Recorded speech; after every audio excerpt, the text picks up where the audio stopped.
පන්සලට ආධාරයෙන් තමයි මේ සල්පිල් වෙන්දේදී පවත්වනු ලබන්නේ.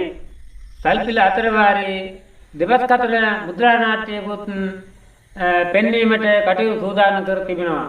සල්පිලේ වැඩ කටයුතු ආරම්භ කිරීම සඳහා හිටවන කවි ඔස්තාර් රණේට සහ සාහිත්‍යකයි විසරද ජිනේට මා මෙන් ආරාධනා කර සිටිනවා. පින්වත් දින කියද මේ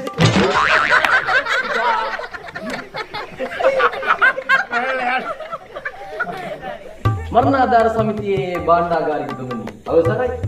ඔබ ජනතුමනි අවසරයි. එහෙනම් ඉතින් අපි කවිය කියලා පටන් ගමු.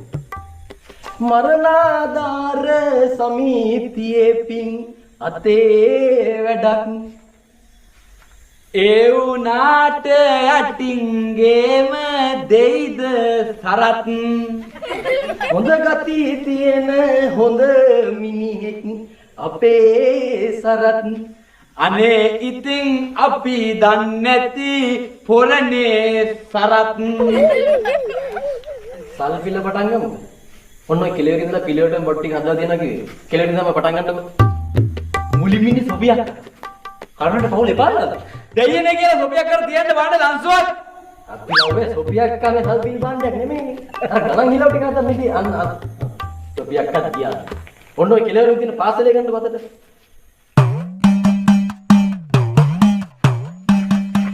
යන් මේ මෙතන ලක් මෙතන. ඕම් බලපන් මල යන්නේ. අද නම් මම නිදා ගන්න නාට්‍ය බලලාමයි යන්නේ. අනේ නිකන් හිටුවයි යන් ගියා. උඹ මේ හිටගෙන නිදා ගන්න මනුස්සයන් උඹ මතකනේ ගියපෝ එක. රුපියල් 20ක් ගෙනාවා සල්පිල් බඩුවක් අරගෙන මම ගිහින්. තුනේ ගෙදර 6 ගෙනේ මම දීලා තියෙනවා රස අලුව පාර්සලයක්. තියන්න බලන්න දෙන්නේ කියලා ලන්සුවක්. රුපියල් 20යි. 20යි. රුපියල් 50යි. 50යි. රුපියල් 100යි. 100යි. ඇවරයි, දෑවරයි. දැන් ඉවර කරන්න එපා. තාඩිය ගෙදර යන්න. 3 ඇවරයි. ඔය කොරේ 3 ඇවරයි කම ඉවරයිනේ. ඒක ඕක දීලා ගන්නවා අනිත් මොනවද තියෙන්නේ. ඔව් දැන් තියෙනවා රසම රසේ කජුමුල. අදින විදින කපන කොටන යුද්ධ පරද්දන වීදිය බණ්ඩාර මුදියන්සේලාගේ දීකිරි ගෙදර බිල්ස. තියන්නක දෙන්නේ කියලා ළඟට ලන්සු. රුපියල් 20යි. 20යි. රුපියල් 100යි. රුපියල් 100යි. 500යි. 500යි. අපේ දුවනේ කවිය කියු.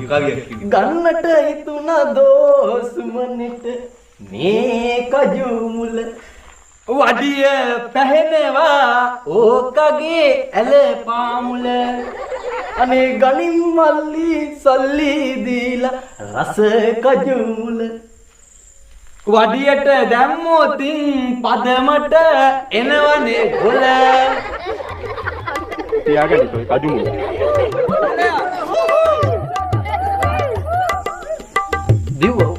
දිව්වා ඔයක කසු පෙරන ඇලගාව ජිනේ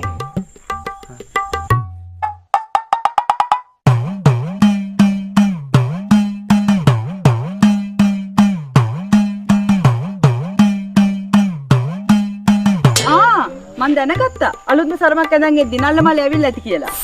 කෑ ගහන්න එපා යෝදී. කෑ ගහන්න එපා. ඔය ඉන්නේ මුකුළු කර. මං දන්නෙත් නෑ සරමක් අරගෙන කියලා අලුත් එකක්. කීයද ඔක? මේක වැඩි ගාණක් නෑ 800යි. කීයද?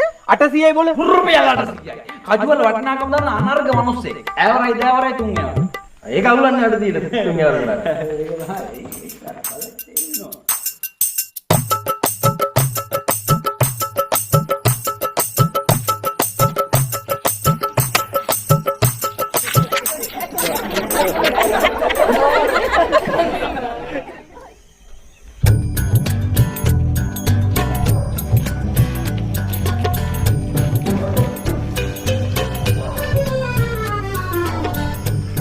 ආරච්චි මත් වෙනවා.